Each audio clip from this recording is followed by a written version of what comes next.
তাহসিন ভাই, আপনারা সকলেই চিনেন ভাইকে। তো ভাই নিজের ভুল বুঝতে পেরেছে এবং অপসংস্কৃতি থেকে উনি সুস্থ মূল সংস্কৃতির দিকে ফিরে এসেছে। এই জন্য আমরা সকলে বলি আলহামদুলিল্লাহ। আলহামদুলিল্লাহ। আমি এখন থেকে এই মেয়াদাটা আমি এই যেটা মানে আমরা যে ধারাবাহিকভাবে যেটা সুস্থ সংস্কৃতি বলে আমি সেইভাবে ইনশাল্লাহ এখন থেকে এটা কাজে লাগাবো এবং আপনাদের সকলের দোয়া চাই, ভালোবাসা চাই।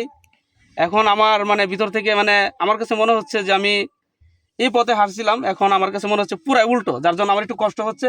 তবুও আলহামদুলিল্লাহ আমার যত কষ্টই হোক আমি এলান আর কখনোই ধরবো না ইনশাআল্লাহ। তো আজকে আর বেশি কথা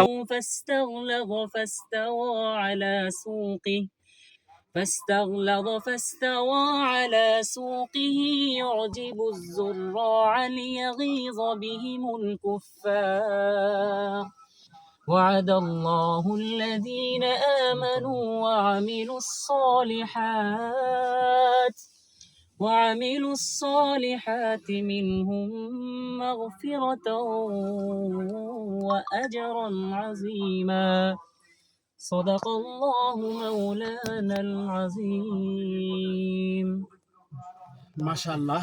সম্মানিত দর্শক শ্রোতা বন্ধুগণ, আপনারা দেখতে পাচ্ছেন আমাদের তাহসিন স্টুডিও পবিত্র কালামে পাকের তেলাওয়াতের মাধ্যমেই ইতিমধ্যে উদ্বোধন হয়ে গিয়েছে আলহামদুলিল্লাহ। তো এখন আমরা সরাসরি আমরা তাহসিন স্টুডিওর ওনার আমাদের সকলের প্রিয় মুখ প্রিয় হাবিবুল্লাহ তাহসিন ভাইয়ের কাছ থেকে স্টুডিওর ব্যাপারে জানবো এবং স্টুডিওর লোকেশন সহ বিস্তারিত আমরা এখন ভাইয়ের কাছ থেকে শুনবো ইনশাআল্লাহ। ভাই বলেন।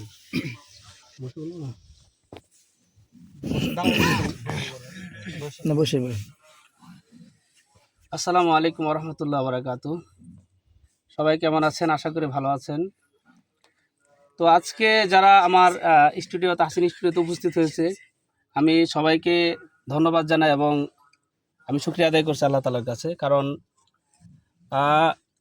আমার এখানে যারা এসেছেন বেশিরভাগ দূর দূরান্ত থেকে এসেছেন। আমি খুবই খুশি হয়েছি এই জন্য যে ওনারা আমাকে এত ভালোবাসে, যার জন্য আমি এখনও এই লাইনে টিকে আছি। আচ্ছা, যাই হোক, আজকে লং কথা বলবো না, অল্প সময় কথা বলবো। তবে একত্রিত করার আমার যে মেন উদ্দেশ্যটা ছিল তাহসিন স্টুডিও, এটা আমি ছোট করে দেখতেছি। আর সবথেকে বড় যে উদ্দেশ্যটা ছিল, এখানে যারা আছে সবাই আমার প্রিয় মানুষ এবং আমি আপনারা জানেন যে আমি অনেক দিন যাবৎ গান থেকে গজল বানাইছি। এটা অনেকেই পছন্দ করতেন না, আবার অনেকে পার্সোনালভাবে বলতো যে ভালো লাগতো। তো দিন শেষে আমি যখন এটা বুঝতে পারলাম যে এটা আসলে ভালো না, তো বিশেষ করে আমার মনির দাদা, সাইদ ভাই, লোকমান দাদা, তারপরে জুয়েল ভাই বা যারা আছে, ইলিয়াস ভাই, এক কথায় মানে কজনের নাম বলবো, ওনারা আমাকে পার্সোনালি ভালোবাসে এবং অনেক বুঝাইতো। তো যাই হোক, আলহামদুলিল্লাহ আমি আজকে আপনাদের মাঝে একদম এটা খোলাসাভাবে বলে দিচ্ছি, ইনশাআল্লাহ আল্লাহ তাআলা যতদিন আমাকে বাঁচিয়ে রাখবে ইনশাআল্লাহ আমি কখনো আর গান থেকে কখনো গজল বানাবো না ইনশাআল্লাহ। আলহামদুলিল্লাহ। আলহামদুলিল্লাহ। আল্লাহ কবুল করুক, দিনের জন্য আল্লাহ কবুল করুক। আর আসলে এমনিতে আমি অনেক কথা বলতে পারি, আপনারা জানেন যে লাইভে গিয়ে আমি সবসময় ফটফট করে কথা বলি, কিন্তু আজকে কথা বলতে পারতেছি না। কারণ আমি এই লাইনটা নিয়ে বা আমার যে একটা উদ্যোগ ছিল যে আমি গান থেকে গজল বানিয়ে শেষ পর্যন্ত আমি অনেক বড় একটা মানে বাংলাদেশে আমার এই ধারাবাহিকভাবে আমি একটা প্রতিষ্ঠান তৈরি করে ফেলবো, যে যত যুদ্ধই করুক আমাকে কেউ ঠেকাতে পারবে না। এটা আমার প্রথম উদ্দেশ্য ছিল। কিন্তু আসলে ভালোবাসার মানুষগুলো যে আমাকে এই জায়গা থেকে এইভাবে ফিরে নিয়ে আসতে পারবে বা তাদের ভালোবাসার এতটুকু শক্ত, এটা আমি এখন বুঝতে পারছি। যাই হোক, আল্লাহ তাআলা আমাকে এই লাইন থেকে দূরে যাওয়ার সুযোগ করে দিয়েছেন, শুকরিয়া আলহামদুলিল্লাহ। তো আজকে আর বেশি কথা বলবো না, তবে নেক্সট থেকে ইনশাআল্লাহ কখনো আপনারা আমার গান ভার্সন গজল কখনো শুনবেন না। প্লাস হচ্ছে অনেকেই ইনবক্সে একটা ভাইরাল গান আসতে আমাকে বিশেষ করে মেসেজ পাঠান এবং লিরিক পাঠায় দেন যে ভাই এই গানটা করেন। যখন 100 জন মানুষ পাঠায়, 20 জন মানুষ পাঠায়, তখন মনের ভিতরে একটা সাহস জাগে যে না, এটা মানে আসলেই ভালো, কারণ ভালোটার জন্য কেউ পাঠায় না। ঠিক আছে, তো ভালোটার জন্য কেউই পাঠায় না। যখন এটা পাঠায় তখন আমি এটা শক্তি পাই, তখন আমার এটা বানাইতে মাত্র অল্প সময় লাগে।